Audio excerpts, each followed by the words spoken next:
ఈ ప్రపంచంలో అత్యంత శక్తివంతమైన దానికోసం వెతుకుతున్నారా? దానికి సమాధానం నా దగ్గర ఉంది. ఆ శక్తి ఎక్కడో బయట లేదు, మనలోనే ఉంది. దాని పేరు సబ్కాన్షియస్ మైండ్. నేను చెప్పింది నమ్మడం కష్టంగా అనిపిస్తోందా? అయితే ఈ వీడియోను చివరి వరకు చూడండి. సబ్కాన్షియస్ మైండ్ ఎంత శక్తివంతమైనదో, అదే సమయంలో ఎంత ప్రమాదకరంగా కూడా మారగలదో తెలుసుకుందాం. Hello everyone, I'm doctor Harish Garla and welcome to my channel weekend delight. Virat Kohli ఈ పేరు భారతదేశంలో తెలియని వారు బహుశా ఎవరూ ఉండకపోవచ్చు. క్రికెట్ చరిత్రలో అత్యుత్తమ ఆటగాళ్లలో ఒకరిగా ప్రపంచం ఆయనను గుర్తించింది. అతను అంతర్జాతీయ క్రికెట్లో అడుగుపెట్టిన కొద్ది కాలానికే తన అసాధారణ నిలకడైన ప్రదర్శనతో ప్రపంచ క్రికెట్ను ఆశ్చర్యపరిచాడు. మైదానంలోకి వచ్చిన ప్రతిసారి భారీ స్కోర్లు, శతకాలు సాధిస్తూ అందరి దృష్టిని ఆకర్షించాడు.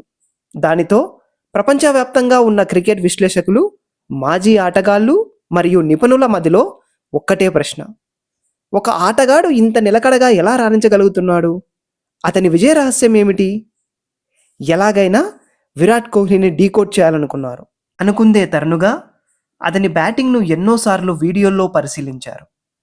ప్రతి షాట్ను, ప్రతి కదలికను నిశితంగా విశ్లేషించారు. ఫైనల్ రిజల్ట్ అందరినీ షాక్కు గురి చేసింది. సాధారణంగా చాలామంది బ్యాట్స్మెన్స్ ప్రతి బంతిని చైతన్యపూర్వకంగా అనగా కాన్షియస్ మైండ్తో ఆలోచిస్తూ ఆడతారు. కానీ విరాట్ కోహ్లీ మాత్రం తన ఎన్నో సంవత్సరాల కఠిన సాధన వల్ల ఏర్పడిన ఆటోమేటిక్ నైపుణ్యంతో, అంటే సబ్ కాన్షియస్ మైండ్లా పనిచేసే స్థాయిలో బ్యాటింగ్ చేస్తున్నట్లు కనిపించింది. సింపుల్గా చెప్పాలంటే విరాట్ కోహ్లీ బంతిని చూడగానే అతను కాన్షియస్ థింకింగ్ లేకుండానే అతని కాళ్ళు సహజంగానే బంతి దిశగా కదులుతాయి. ఫ్రాక్షన్ ఆఫ్ సెకండ్లోనే పరిస్థితికి తగిన షాట్ ఆడేస్తాడు. ఇదే అతని నిలకడైన ప్రదర్శనకు ప్రధాన కారణమని క్రీడా నిపుణులు వివరించారు. విరాట్ కోహ్లీకి ఉన్న అదే గొప్ప బలం 2014 ఇంగ్లాండ్ టూర్లో అతని అతిపెద్ద బలహీనతగా మారింది.